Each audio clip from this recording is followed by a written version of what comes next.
Alrighty, so hey guys, I hope that everybody's doing okay. Yeah, as you know how it is when you have kids, you kind of have to find places to do your videos. So I'm just shut in right now. But this is me just talking to you all, and I hope that everybody's doing good, by the way. And I hope my phone doesn't go off because I'm waiting for a phone call for something to be delivered. But anyway.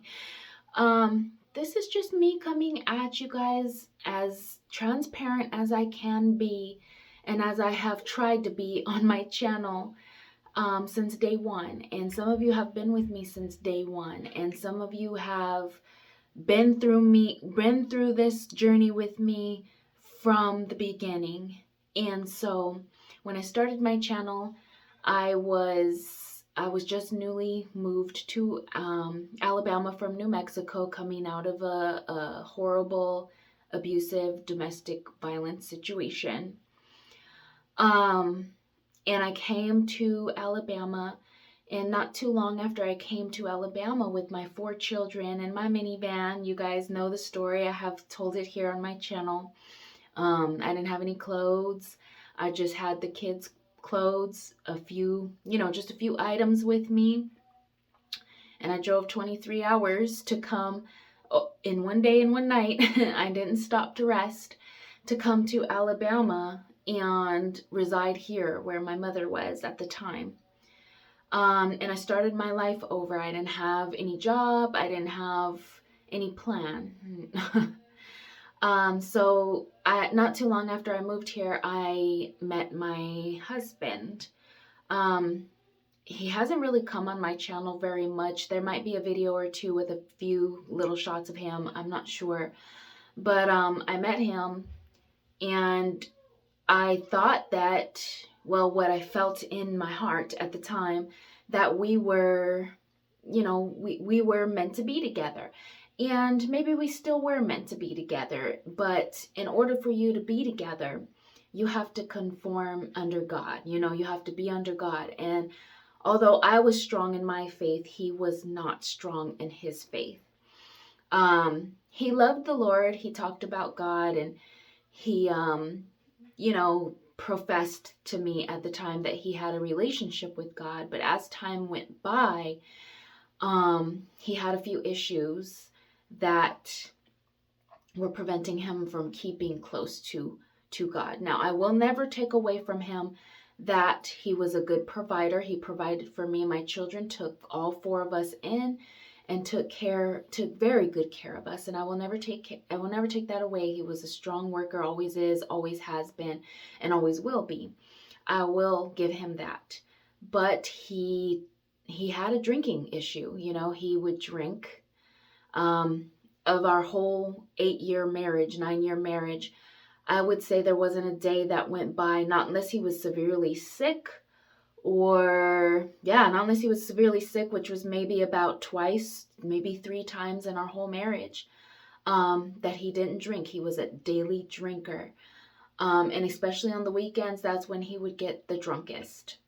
And when you are drunk and when you are drinking, you're not sober. Your thoughts, and the spirits that come into you are evil. They're evil and they're wicked. And a lot of things would come out of his mouth, a lot of anger, a lot of rage. And for the past 6 months, maybe even longer than that, let's just go with close to a year,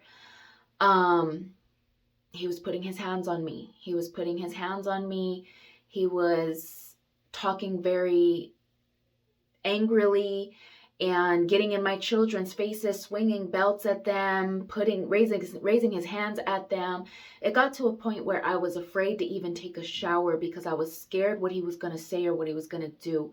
I wouldn't let them go anywhere with him anymore because he was always drinking. And the cliques that he hung out with, his family members and his friends, all were drinkers, all of them. And they all were messy people. Let's just put it that way. They all would talk about each other. That was like their high with each other. They would all talk about each other, get with each other with cliques, and talk bad about each other and talk bad about other people. And that was his family. That was his family dynamic. So it got to a point where I didn't want to be around that, because what does good have in common with evil, you know? I wanted to talk about Jesus all day. I wanted to be in my Bible all day. I wanted to, you know, talk about positive things and grow and help people and be in the Lord, you know, and this was the exact opposite of what he wanted and what his family members wanted as well. So I didn't hang around them anymore. And I was afraid to say that at first when I got onto this channel. I was afraid to even say that because, you know, they're sending threats to me and my family now, even as I have walked away from the situation. And I was afraid to say it, but you know what? I need to say this because I know that my story and my testimony and the things that I have been through will help someone else. Because at first, you really do think that it's like a fairy tale wedding. I even remember telling my mother that I'm in a fairy tale. I feel like Cinderella. I feel like Belle, you know, like a Disney princess. He's you know, everything that I thought I wanted. So the red flags were all there, but I went over them because I'm the type of person that would look at the positive in people. And there's no way I'm going to be able to get everything out in this one video. So please, please bear with me. There's probably going to be several parts, several videos to this, but this is just my initial get it out there, let the cat out of the bag kind of thing to let you guys know what's going on in my life. But anyway, there's no way that you can know everything about a person when you move as fast as I did. And I did. I moved very quickly. I was in a desperate situation, I want to say, where I had 4 children. I just moved to Alabama and I didn't know what I was going to do. I was working 2 jobs at the time when I met him, and he came along with a good job and he was treating me nice and, you know, the things that a woman looks for, security, and he was protective over me at first, me and my children. And he was giving me candy and, you know, saying all the right things and doing all the right things at the beginning. And for a while there, I didn't even suspect anything bad. You know, I went over the things that I know God was telling me now at the time that we met, and, you know, even the months afterwards. I went over those things and I was like, I can make this work and I can help bring him back to his faith. I was talking about the Bible to him and reading the Bible and praying with him and everything. And it seemed to be going great. It seemed to be going wonderful. But I mean, when you spend some time with somebody, things change. And especially when you're not going in the same way, your spirit is totally different from his spirit. You're trying to go and do everything in the Lord, and he's not yet quite there yet, or she's not quite there yet if you're a man with a woman. And they're still dealing with some spirits and battling with some demons and some issues that they've got going on. They've got to make the choice, and they've got to come to the end of themselves, you know, in order to even make the change to be who you need them to be in the Lord for you. And you're not going to make someone. You're not going to do something that's going to make them change. You know, they are who they are. And my suggestion now to women would be to pray about it first. Make sure that it is from God for real and not from you. And take your time. What is the rush? There is no rush. Take your time. And I've really realized this too, that if somebody's coming in and they're trying to woo you and they're trying to be everything that you want them to be, and they're trying to mold themselves to fit into your life, to gain access to you and to get into you somehow, those are all red flags. Because if they're anything in the Lord like they should be, they're going to be cautious as well. They're going to be reluctant as well. They're going to be scoping you out as well. You know, they're not going to be trying to sacrifice themselves and to gain access to you and they're going to have themselves together in the Lord so much that they're gonna be just as apprehensive as you are. You know what I mean? And you're gonna have to get to know each other. They're not gonna be wanting to jump into the bed with you right away, jump in and move with you right away. Putting all of this love spell potion on you is what I'm gonna call it, to gain access to you right away. Usually those kind of people want something from you, and it's not the kind of something that is good, you know. And ladies, don't don't bend yourself so much into a man or for a man to where you're changing yourself. You're sexualizing yourself to wear the clothes that they want. You're putting on all of this, this facade that's not truly who you are. Be who you truly are. Don't bend or shape or turn into something that you are not. Love the Lord first. Love yourself next. And if you have children, love them. Make sure that you don't put them in a situation like I did where they are getting abused as well. Let's just call it that. He may not have physically put his hand on them, but you know what? They were getting abused very psychologically and emotionally. Very every day, daily, he would put us down about the littlest things. He would belittle us so much, to the point where we didn't even know what to do for him that was right. We didn't know right from wrong. If we did something right, it still was wrong. If we did something that he didn't like, it was like we had to listen to hours of conversation, of belittling, of what we didn't do right, what we didn't say right. It was torture. It was just torture, guys. It was torture. Every single day, it was torture. And like I said, I'll go into more detail in other videos, but this is what I want to say. As in this last year or so, I knew that some way, somehow, I had to get out. My husband would blame it on my mom and my sister, but for so long, they didn't even know any of this, anything that was going on. I kept everything that was going on to myself. A lot of people actually, just recently, my mom and my sister knew about the scope of what was going on. I took everything that was going on with me and my children to God. And I started praying, and I started working and healing on myself even while being in that situation. And I knew I want to say almost a year ago, that I knew that I did not want to be in this anymore. I started to pray about how I can get out of here, how God will deliver me. And little by little, he didn't give me the whole picture. God didn't give me the whole picture of how he was going to deliver me. But as I took step by step, little by little, he kept revealing small little things that I needed to do in order to prepare and in order to get out. So I started being obedient to those things, just one thing at a time. I mean, for example, if he told me to change over this, in order, well, let me think of an example. So if he told me to start packing this little corner of the house, that's what I did. I started packing that part of the house, and putting it and setting it aside somewhere where it looked like it wasn't packed away, things like that.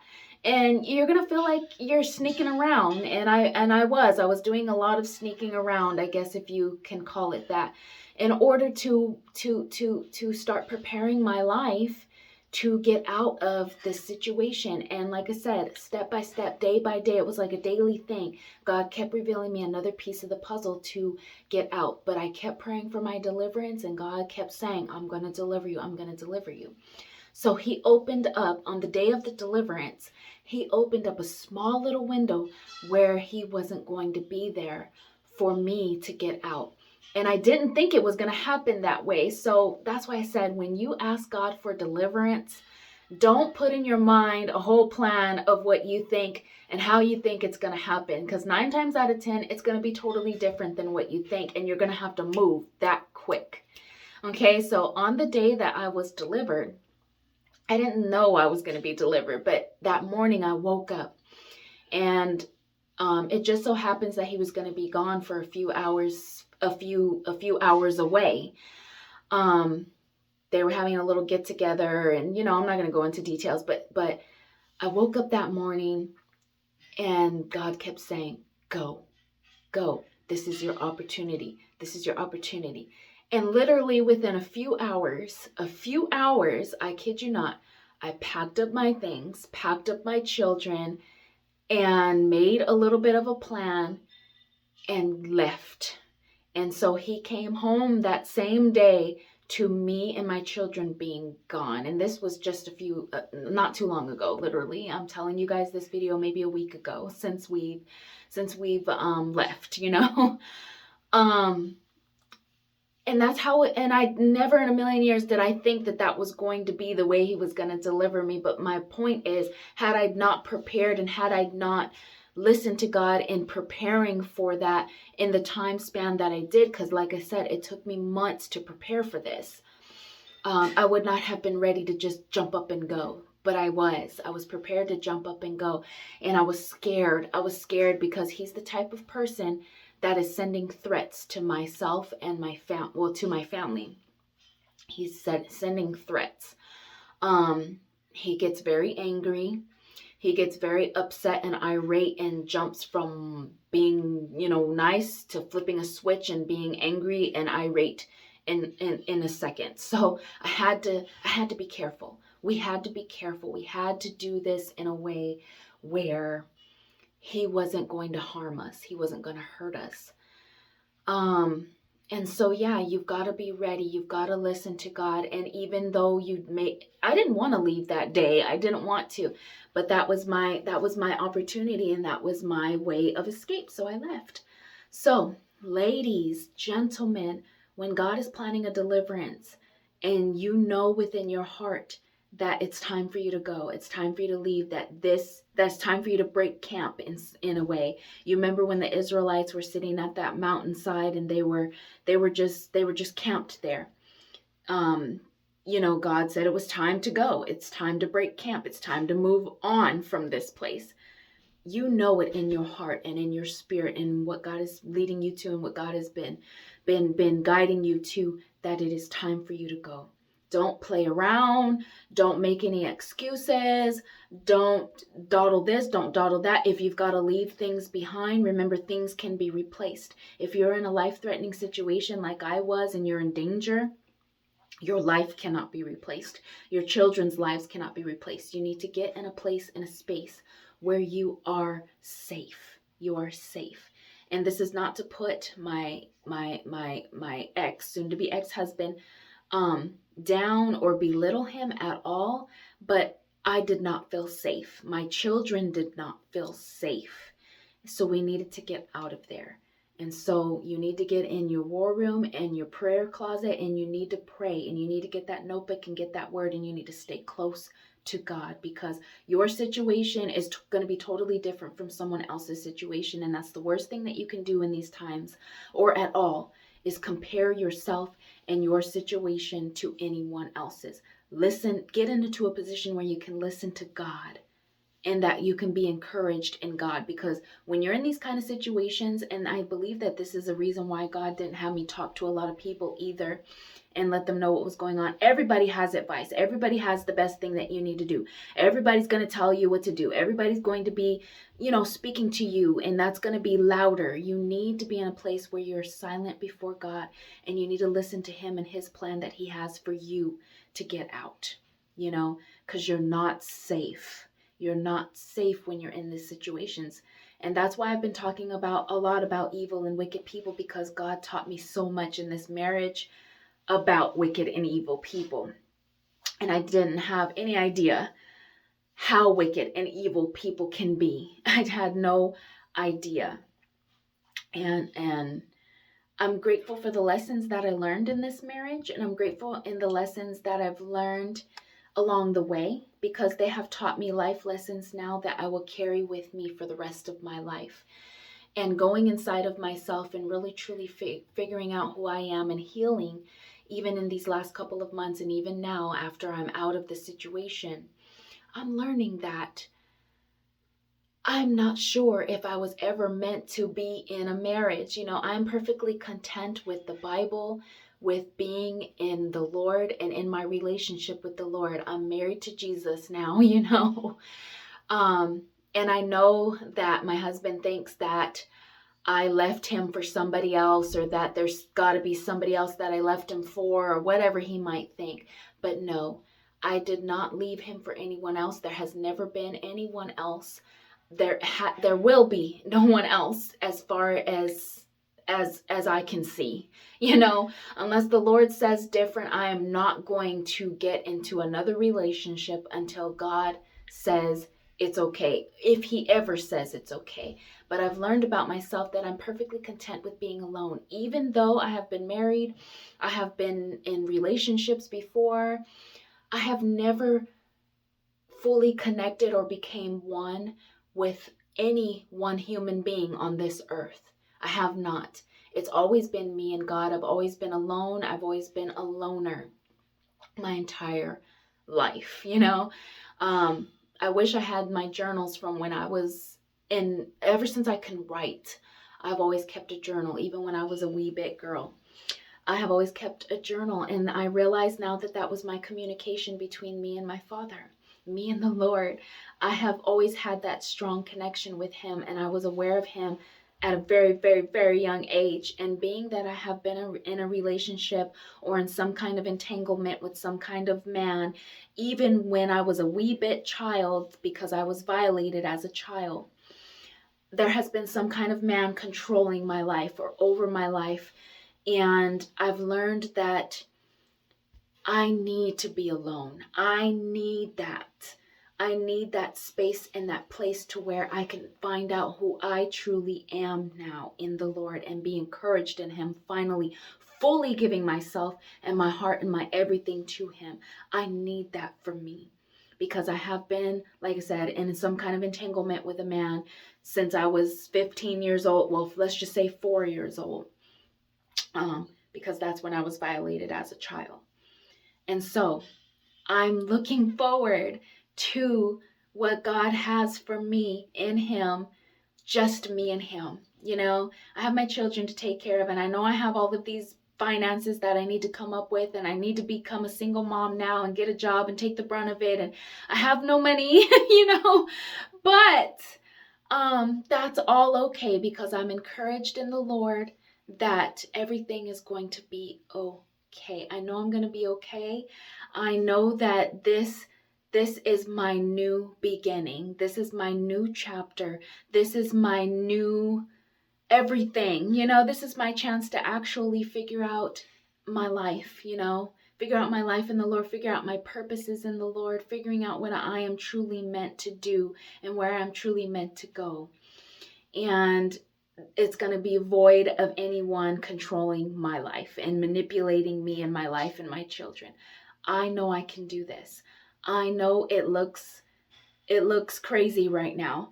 Everything is uncertain. Money's uncertain. You know, how we're going to make it is uncertain, but none of that matters to me, because I know that God is real, and I know that he can perform miracles, and I know that he will be by my side, and that he has never failed me thus far. And so I want you all to be encouraged that if you're getting out of a domestic violence situation like I just did, that it's going to be okay. And yes, you've made mistakes along the way. And yes, you have chosen the wrong people, and you went along with the wrong things, and you molded yourself and shaped yourself into the wrong thing to please this person, or to have this person in your life, or to have the security, or even because you have a good heart, trying to think that they have a good heart too. That's all okay. All of that takes time to heal. All of that takes time for you to get into your word, get into prayer, and get into your relationship with God like you never have before. You're going to be okay. You're going to come out on the other side of it okay and unscathed. It's going to be okay. So guys, be encouraged in the Lord. I love you guys. I thank you guys so much for your continued support. There's not a day that goes by that I don't think about you all. And I'm sorry that, you know, things have been crazy and hectic in my life, but now you know the cat is out of the bag. And I'm looking forward to hopefully making more content on here and embarking on this new journey with you guys. So thank you so much. And I love you guys so much. Have a wonderful, wonderful, wonderful day. Bye.